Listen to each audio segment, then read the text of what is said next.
If you are alive, there is hope for a better day and something good to happen. If there is nothing good left in the destiny of a person, he or she will die. The Sierra Leonean author Ishmael Baya says this in his book, A Long Way Gone. Ishmael fought in the Civil War of Sierra Leone, which resulted in many deaths and has contributed to our current poverty. Sierra Leone is one of the poorest countries in the world, with an average daily wage of $1.25. Poverty has made things like education, clean water, and food non-accessible to many in my country. Although poverty is very prevalent, the biggest problem is education. Education will help people get better jobs and fix our poverty. Sierra Leone has had many rough times in the past, but I am confident that we can get better. Sierra Leone needs to make education more accessible so that people can get better jobs and make more money in order to overcome our problems and improve our country. Hello, my name is Aminata Kamara, which means trustworthy in my language, Creole.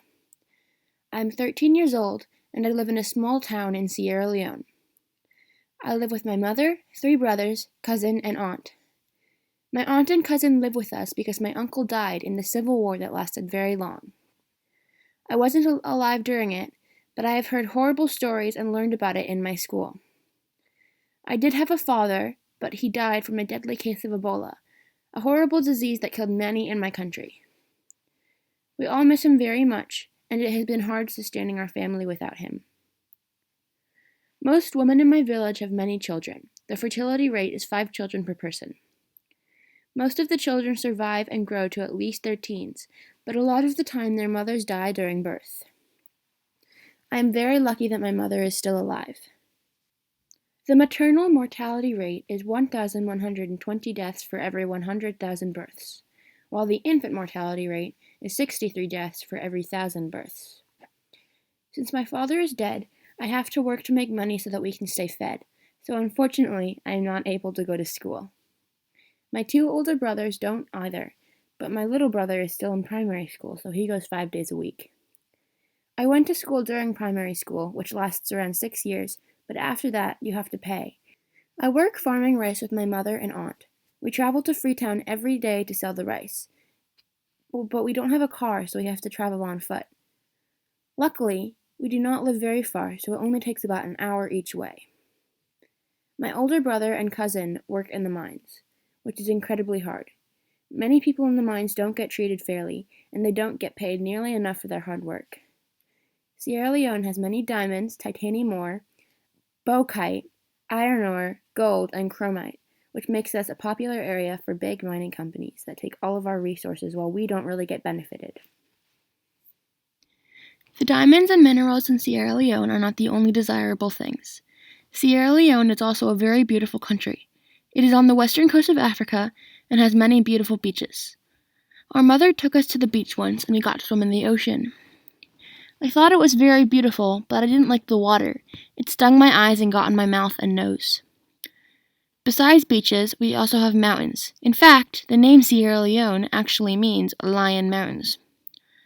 Sierra Leone is a very wet and rainy country. The rainfall can be up to 195 inches a year, which can result in flooding and bad mudslides. In Sierra Leone, dancing is very common. There is usually some type of symbolism, and it is accompanied by drums and sometimes wooden xylophones. When we travel to Freetown to sell our rice, we enjoy watching the street dancers. Sometimes Mother even joins them. We also go to church in Freetown every Sunday. Some of Sierra Leone is Christian, like us, but some are other religions. 78% are Muslim, 21% are Christian, and 1% are other religions. Freetown is the capital of Sierra Leone, and it is on the coast. It was founded by Britain and used as a naval base in World War II. In school, I used to learn about the history of Sierra Leone. Sierra Leone was founded by Britain in 1808, then Britain was forced to give us independence in 1961. Instead of giving us complete freedom, Britain handed over power to a group of very wealthy people. These people governed badly and were unjust, causing rebels to start an uprising against them. Then, while we were still weak, our neighbor, Liberia, came over the border. Both of these things started our civil war. I wasn't alive during the war, but my family was, and they tell stories about how horrible it was. The war went on for many years, from 1961 to 2002. We lost so many wonderful friends and family. I myself lost my uncle. Over 50,000 people died and around 2 million were displaced. Finally, in 2002, a peace treaty was signed and the war ended. Our government has been developing since then, and the conflict has finally decreased. The next big event after the war was the 2014 Ebola outbreak. When my father got it, he felt horribly sick.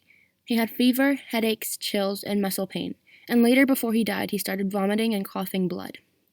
There were over 14,000 cases of Ebola in Sierra Leone and nearly 4,000 deaths. When my father got it, he passed it on to my sister, who died as well. Ebola was particularly hard for us because Sierra Leone is so poor. Because of how poor Sierra Leone is, it has made many other problems much worse. For example, it is hard to get enough food and clean water. The mining and deforestation here has polluted a lot of our water sources, so it is very rare that we have clean drinking water. My family is right next to a big river, but it is polluted, so most of the time we are drinking dirty, contaminated water. Also, a big problem is unjust treatment and human rights. This isn't as bad now as it was during the war, but people are still abused and treated badly in the mines. Some are known to have limbs, ears, and other body parts chopped off. My cousin works in the mines, but he is lucky for this to have not happened to him. The most important problem to be fixed is education. If we make education more accessible to everyone, they can get better jobs and make more money to overall improve our economy and the rest of our problems. The GDP per capita in Sierra Leone is $1,718 US. In comparison, in the US, it is $63,051, so ours is much lower. We need to fix the problems in Sierra Leone. To do this, we must make education more available. Sierra Leone has had a long history of war and poverty, and our future generations will have to live through these things as well unless we change for the better. We must get better education, better jobs, clean water, and better treatment of workers. But most importantly, we must make Sierra Leone a safe place again so that our future generations can live in peace.